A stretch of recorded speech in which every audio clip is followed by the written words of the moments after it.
9 de la mañana con 7 minutos, 9 con 7 minutos de la mañana. Hablemos claro, la situación que está pasando en estos momentos aquí en el país. En el tema de riesgo de desastres, estamos en una situación de vulnerabilidad bastante alta. No solamente por desastre político que podamos padecer o con malas elecciones que desarrollamos, por las malas decisiones que tomamos los peruanos. Sin embargo, en el tema de decisiones que uno se toma, sería tan importante, por ejemplo, si algún momento algún candidato político se chapa el pleito de la parte preventiva de desastres y advierte, pues, o ofrece o planifica la mitigación de los riesgos de los desastres naturales que constantemente se originan en el país. Y no es que la lluvia sea mala, o no es que el huaico sea malo, no es que el huaico sea una consecuencia de la fatalidad de la naturaleza. En realidad, los huaicos han existido desde siempre. Es la fatalidad de las malas decisiones que toma la población de asentarse en lugares prohibidos. Ahí está el problema. También la corrupción, cuando por ejemplo terminan las autoridades implementando un puente, una pista al canto de un río, en la ladera de una quebrada, y termina ocasionándose un huaico que termina colapsando toda la infraestructura pública. Esos aspectos, por ejemplo, también son decisiones nuestras al momento de elegir a una persona que, por ejemplo, te va y te ofrece pizza, te ofrece el fierro y el cemento, pero no te ofrece la parte preventiva.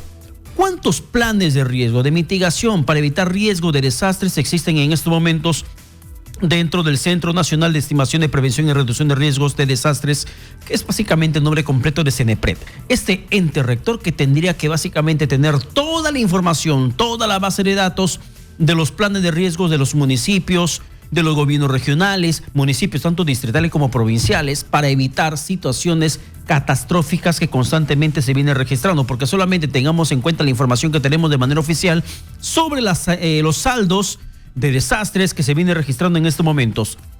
Si contabilizamos la estadística desde el pasado mes de septiembre hasta la primera semana de enero, o hasta el 10 de enero más o menos, se tiene que ser registrado 1.342 emergencias a nivel nacional según el Instituto Nacional de Defensa Civil. ¿Y a consecuencia de qué? Del periodo de lluvias que se va a extender por lo menos hasta abril próximo. Y además de esto, también tenemos un saldo mortal de 31 personas fallecidas a consecuencia de estos desastres naturales. Y 14 de ellas han sido consecuencia de descargas eléctricas.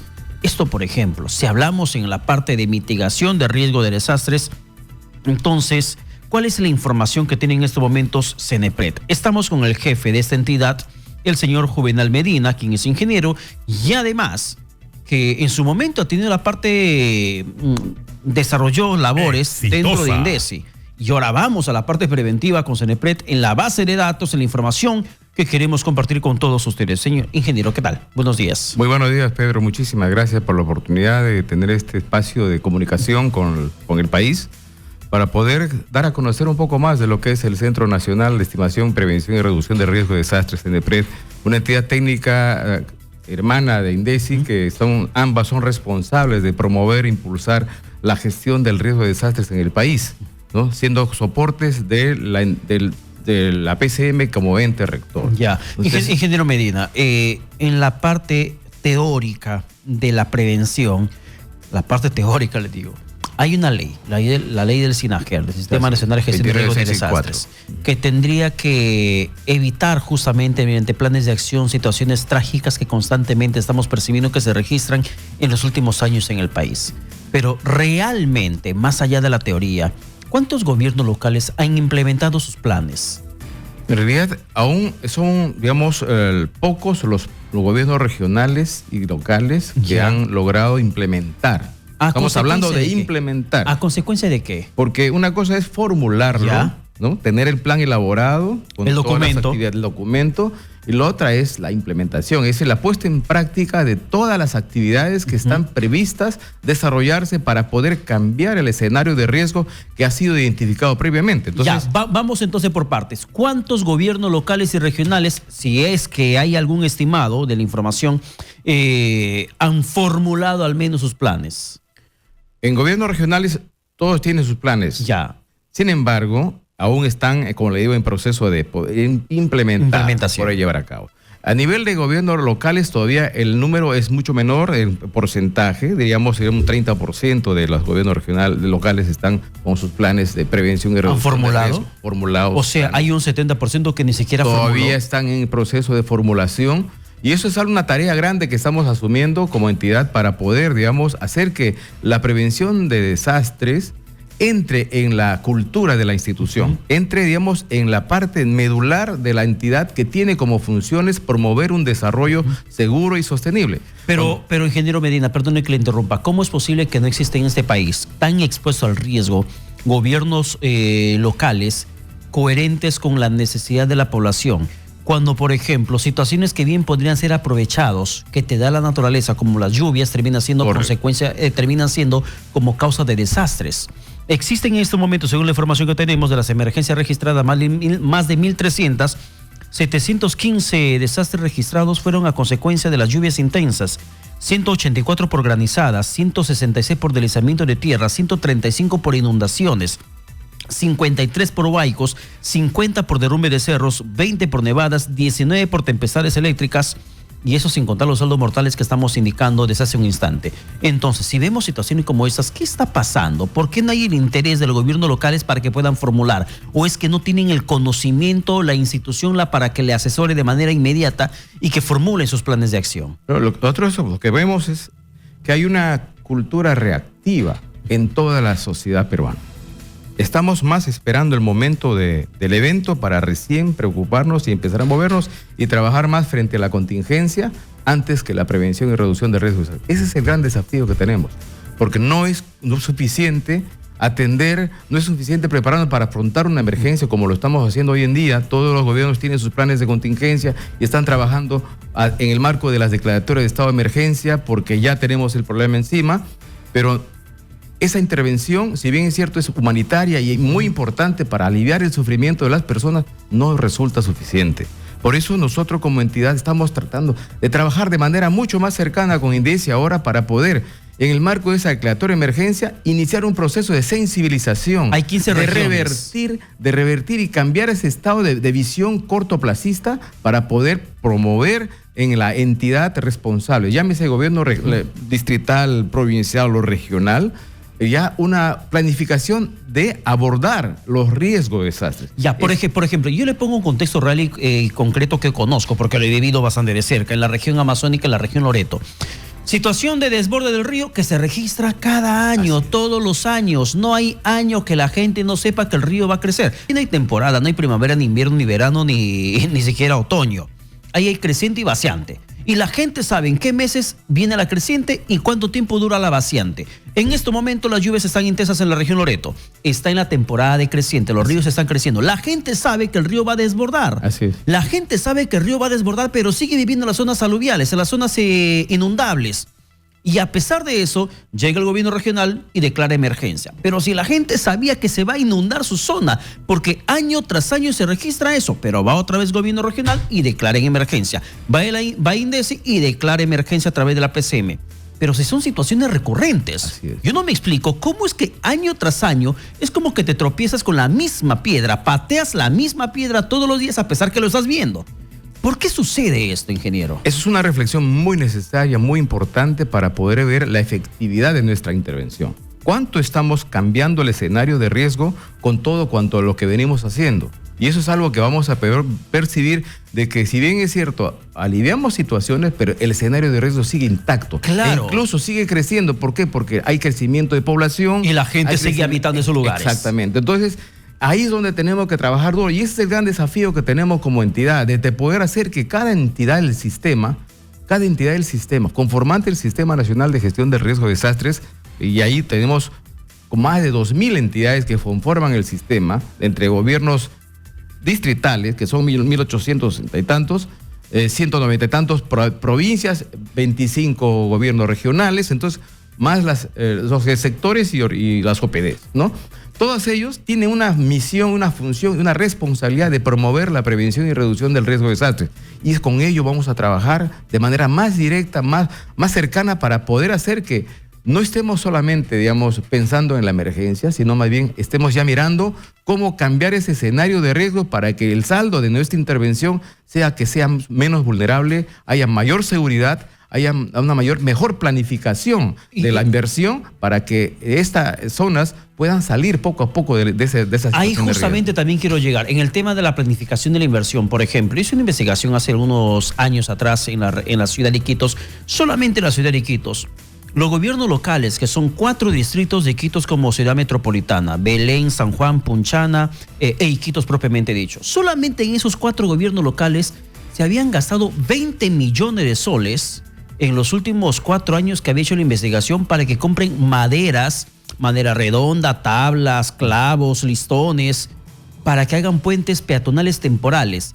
Puentes peatonales que al año siguiente a la gente no les servía absolutamente para nada. Al año se gastaban 5 millones de soles solamente en maderas que servían para esa temporada de 3 a 4 meses. Entonces, si no hay planificación de la inversión, esos despilfarros del dinero que simplemente terminan en empresarios madereros que terminan lucrando con la necesidad, porque la emergencia lo que hace es eso. Les digo desde la parte periodística lo que investigué. La emergencia lo que hace es liberar las trabas, los filtros de la contratación de las compras del Estado para que compren a dedo de manera directa. Y eso es lo que se da en cada emergencia, indistintamente si es en Loreto, si es en Tumbes, si es en Apurímac, si es en Ayacucho, si es en Cusco, donde también hay desbordes. Lamentablemente, las emergencias declaradas no ayudaron más que nada a gastar de manera directa el dinero público sin ningún tipo de filtro que te permite justamente un proceso regular. ¿Cómo combatir contra eso desde la parte preventiva que creo sí va con la parte suya que es de ese CNPRED? Así es. Nosotros lo que vemos es que la inversión que se hace en el contexto de emergencia necesariamente debe ir acompañado con un proceso de verificación, de veeduría, de la Contraloría, de la Defensoría y otras entidades que tienen esa misión de fiscalizar, ¿no? Porque la intención es buena. Es atender una situación de emergencia es necesario. Es inmediato. Es importante para evitar víctimas o para aliviar el sufrimiento de las personas que viven en condiciones de riesgo, ¿no? Sin embargo, a veces es mal utilizado el contexto cuando no hay esa seriedad o esa responsabilidad de los funcionarios que tienen esa gran responsabilidad de disponer de recursos para poder ejecutar tal cual, digamos, se ha previsto el concepto de la emergencia. ¿Y ahora qué hacer en este marco de la emergencia declarada por peligro inminente a 15 regiones y 380 distritos? Entonces lo que estamos viendo es trabajar muy cercanamente con INDECE para que en el momento, mirando el riesgo que ha sido el motivo principal de la declaratoria de esta emergencia, a planificar desde ya, en el momento, desde esta etapa de emergencia, las acciones correctivas y preventivas que corresponden llevar a cabo en ese lugar. Porque no es suficiente, no es correcto. Yo sé, si preguntamos al poblador, ¿usted estaría dispuesto a volver a vivir una emergencia el próximo año? No va a decir no. Exactamente. Entonces es el momento que tenemos que planificar cómo salir de esa situación de vulnerabilidad para que cuando venga la próxima crecida, la próxima lluvia o ocurra el sismo o el próximo Huaico, ya no se encuentre en las mismas condiciones, nos encuentre en mejores condiciones de seguridad, y es ahí donde tenemos que trabajar. Entonces la estrategia de trabajo nuestro como entidad que ve la prevención y reducción del riesgo, o sea, tiene que acompañar en esta etapa de emergencia para sensibilizar en ese momento donde la población es más flexible, está más abierta, está preocupada por su problema. Pero si dejamos pasar este momento, ya va a pensar en otras cosas, va a priorizar otras actividades y por lo tanto la prevención va a pasar a un segundo o tercer plano. Ya estamos en el segundo año del gobierno municipal que ha sido elegido el año 2018. Así es. ¿Cuánta asesoría necesitan los gobiernos locales para que para que formulen al menos, para que tengan al menos el papel base, el documento base para comenzar a implementar sus planes de acción? Necesitamos trabajar fuerte con todos los gobiernos porque ha habido cambios de autoridades, pero también cambios de funcionarios responsables de la gestión del riesgo de desastre. Y es una debilidad que tenemos en el sistema de la alta rotación de funcionarios que no permite una continuidad del trabajo que requiere un trabajo largo y sostenido. Entonces, si vamos cambiando funcionarios constantemente, no va a permitir tener la capacidad instalada suficiente para darle continuidad a un trabajo que requiere continuidad y sostenibilidad. Pero, ingeniero Medina, si cambiamos funcionarios, el documento no tendría que cambiarse si es que efectivamente está adecuadamente formulado. Porque tendría que ser el ABC de las acciones inmediatas que habría que tomar desde la parte preventiva, desde la parte reactiva, según la ley del SINAGER. Así es, los instrumentos de gestión que requiere un gobierno local o regional para llevar a cabo la gestión de riesgo son varios, ¿no? Más allá de lo que es el conocimiento del riesgo, es el escenario de riesgo sobre el cual ha identificado por qué es vulnerable, de qué manera es vulnerable, qué peligros amenazan su seguridad. Más allá de eso es qué hacer frente a esa situación de riesgo y sobre eso trabajar las acciones tanto prospectivas o correctivas. De manera, digamos, con obras físicas estructurales, pero también hay unas acciones que no son necesariamente obras, que tienen que ver con ordenanzas municipales, disposiciones más de carácter social. La parte normativa. Exactamente, normativo y sensibilización, educación. Hay una serie de líneas de trabajo complementarias a la acción física de obras para poder darle sentido más de efectividad a la intervención. Pero en la parte de intervención, desde el punto de vista normativo, ingeniero Medina, ¿por qué no se cumple esta ley del Sistema Nacional de Gestión de Riesgos de Desastres cuando se habla, por ejemplo, que existen zonas altamente vulnerables que no tendrían que ser habitadas, pero siguen siendo año tras año habitables? Entonces, ¿de quién depende? ¿De quién es la competencia directa? ¿Quién tendría que poner la mano dura o el plan de evacuación de esa población para evitar un riesgo mayor? Ahí tenemos que ver, de acuerdo a las competencias de entidades que conforman el sistema, ver cómo poder hacer cumplir la ley. Porque la ley está clara. Incluso ya existen normas, precisar de quiénes son las entidades responsables de sancionar y a su vez también de efectivizar la sanción. Una autoridad, un funcionario de un gobierno local o regional que no cumple la ley tiene posibilidad de ser sancionado administrativamente o hasta penalmente. Entonces necesitamos el concurso de la entidad que tiene esas competencias para que nos apoye, para poder hacer efectiva esa sanción y sea de alguna manera un ejemplo para los demás que están incurriendo en esa falta, en esa omisión a la ley que pone en riesgo la vida y la seguridad de muchas de sus familias o poblaciones que viven dentro de su jurisdicción. Porque en ese extremo la ley sigue siendo letra muerta. Así es, lo que estamos viendo también es ver cómo lograr mecanismos para hacer efectiva esta ley. Esta ley es buena, es necesaria, es importante. El Sistema Nacional del país, de Perú, es uno de los mejores sistemas en la región de América Latina, pero nos falta hacerlo cumplir. ¿Cómo integrar ahora las demás instituciones, por ejemplo, como las Fuerzas Armadas, que también son fundamentales en el tema de prevención y el tema de reacción de manera inmediata para la población, que en estos instantes, volviendo al tema de la declaratoria de más de 15 regiones, y más de 380 distritos, cómo integrar todo el aparato estatal, desde la parte civil y la parte castrense, para que se pueda atender a la población que se encuentra en riesgo? Hay dentro de las labores de gestión de riesgo de desastres, dentro de los 7 procesos que tenemos, hay actividades que son meramente, asumidas por las Fuerzas Armadas, por la capacidad de movilización, por la capacidad logística que tiene, y cumplen una labor muy importante, como lo hemos podido ver en la gestión del fenómeno del niño costero. Sí. Entonces está muy claro y vemos la labor que puede desarrollar y están desarrollando en este momento con la capacidad instalada que tienen, tanto, digamos, las 4 entidades que tenemos, ¿no?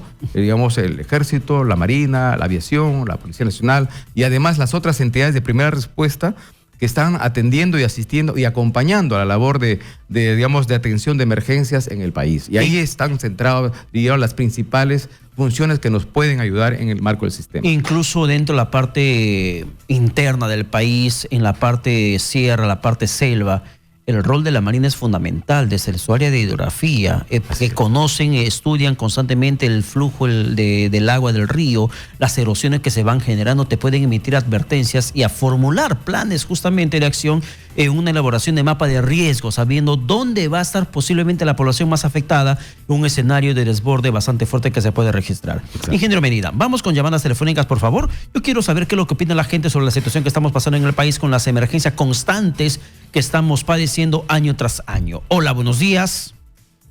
Sí, buenos días. ¿Qué tal, caballero? ¿Cuál es su nombre, por favor? El señor William. William, ¿de qué parte me llamas, William? De acá el señor Chorrillos. Ya, cuéntame, William, te escucho. Mira, señor Pedro Paredes. Mira, el problema es esto. Yo no sé por qué le ponen mil excusas. A mí me gustaría que el señor que está a su costado diga... O sea, él dice que eso se va a hacer, se está haciendo. Le echa la culpa a otra persona. Si él tiene un altísimo cargo que es ingeniero, yo quisiera escuchar de él, ya que menciona que están 2 años en la gestión, qué es lo que se hizo, no lo que se va a hacer. Durante los 2 años, que cuánto plata él ha ganado sus honorarios, ¿Qué es lo que he hecho? ¿Qué cosa he hecho? No he hecho nada, señor. Todos son expedientes técnicos, son suposiciones, especulaciones. O sea, incluso dice que cada que entra una autoridad cambia todo lo que está hecho. Usted tiene razón, señor Pedro Párez, cuando usted dice que el informe tiene que ser uno solo. Lo que pasa es que estos señores confunden informe político con informe técnico. La técnica es una sola. No Bien, no William. tiene que haber diferente opinión. Acá lo que desea es que el pueblo ya sabe, acá nos conviene que haya lluvia, señor, porque con la lluvia hay electricidad, hay almacenamiento de agua. Exactamente, William, gracias por la llamada telefónica. Justamente de eso se trata, lo que había planteado en su momento el ingeniero Medina, de que hay situaciones de la naturaleza que tendrían que ser favorables para el habitante, pero termina siendo la causa de un desastre. Por ejemplo, el tema del huaico, el lodo que arrastra nutrientes para el tema de la floresta, el tema de los bosques, los cultivos, el tema de las lluvias en la selva baja, por ejemplo, cómo termina fomentando la agricultura temporal, el tema también de la dispersión de los peces, reproducción de los peces. O sea, lo que pasa en la naturaleza no es malo, lo malo es cómo nosotros terminamos acomodándonos en ese contexto, en zonas altamente vulnerables. La culpa no la tiene la naturaleza, la tenemos nosotros por la forma irresponsable de habernos puesto como habitante de esos espacios. Muy bien lo ha señalado Pedro, y diría justamente por eso es que decimos que los desastres no son naturales, ¿ya? Hay que cambiar ese chip. Los desastres no son naturales, no es la naturaleza la que nos causa desastres, es la sociedad, es la que comete los errores, no comprende cómo funciona la naturaleza e incurre en esos errores que luego se convierten en problemas de riesgos y desastres. Entonces tenemos que ver una relación, armonizar, cambiar nuestra relación con el entorno, con nuestro entorno natural, para que los fenómenos naturales que hoy en día nos causan desastres se conviertan en beneficiosos para nuestra vida. La lluvia no deberíamos verlo como un peligro. Pero la gente lluvia lo ve es como un peligro. La lluvia es necesaria en un mundo donde cada vez la escasez de agua se hace más evidente para la vida. A mí me parece la verdad que bastante contradictorio, hasta, no sé, podría decirlo chistoso, que determinen peligro inminente por lluvias intensas. Oye, pero ¿por qué la lluvia es un peligro? La lluvia no tendría por qué ser un peligro. No, ahí está un error en concepción, porque los peligros son los fenómenos que genera la lluvia, que induce la lluvia, como son los huaicos, los deslizamientos, las inundaciones. Esos son los peligros. Pero la lluvia per se no es el peligro. Exactamente, pero eso es lo que la gente es el presenta. fenómeno natural beneficioso. Si decimos, por ejemplo, en Cusco, ya vienen las lluvias intensas, otro puente que se va a caer, otra carretera que se va a llevar el río. Pero en realidad tampoco la lluvia es la causa, es la corrupción la que hizo una mala obra y que terminó ocasionando que todo esto se venga abajo. Tenemos que cambiar esa concepción, ese paradigma que estamos viendo al malo de la película como la naturaleza. Al fenómeno natural lo estamos viendo como el gran problema. No, señor.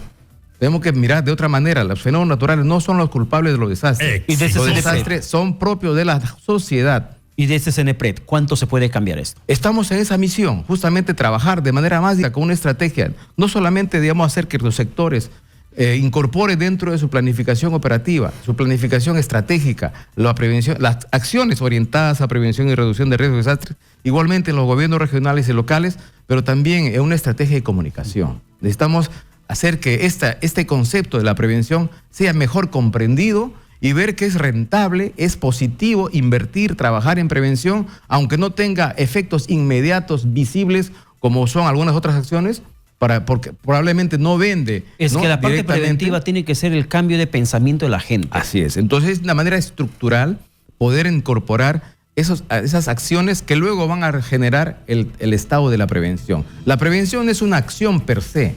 La prevención es un estado de situación producto de un conjunto de acciones orientadas hacia ello. Ingeniero Medina, vamos a una llamada más antes de ir a la pausa comercial. Hola, buenos días. Buenos días. ¿Qué tal? Buenos días. Buenos días. Hablo desde la ciudad de Tarma. Mi nombre es Lourdes. Lourdes, adelante.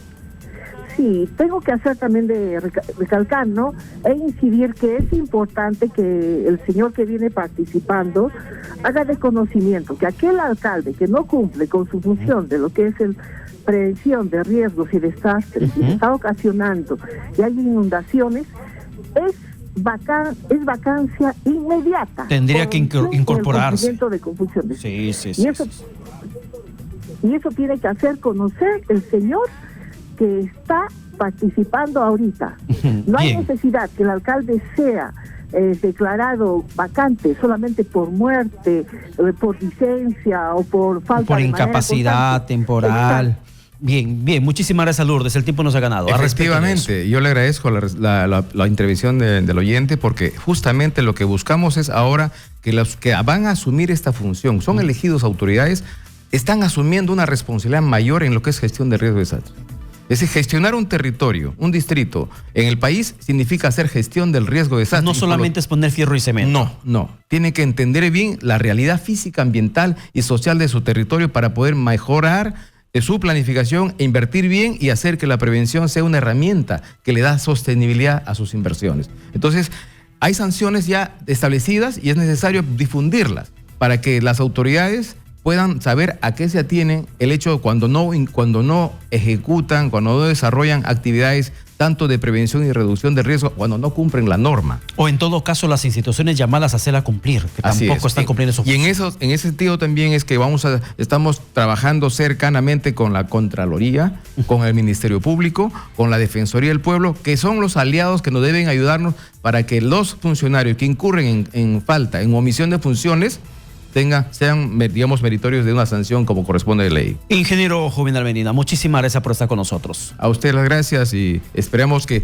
en esta misión que estamos asumiendo ahora, poder, digamos, colaborar de manera más efectiva en implementar plenamente la prevención y reducción del riesgo de desastres tan necesarios para que nuestro país crezca hacia un desarrollo seguro y sostenible. Labor titánica la que le espera. Gracias. Y esperamos que se pueda hacer esto realidad con la integración de todas las instituciones y que se cambie la mentalidad, sobre todo de aquellos que se encuentran en el poder y tienen la capacidad de decidir y el dinero suficiente para invertir a favor de la población. 9:33 minutos. Vamos a la pausa y regresamos.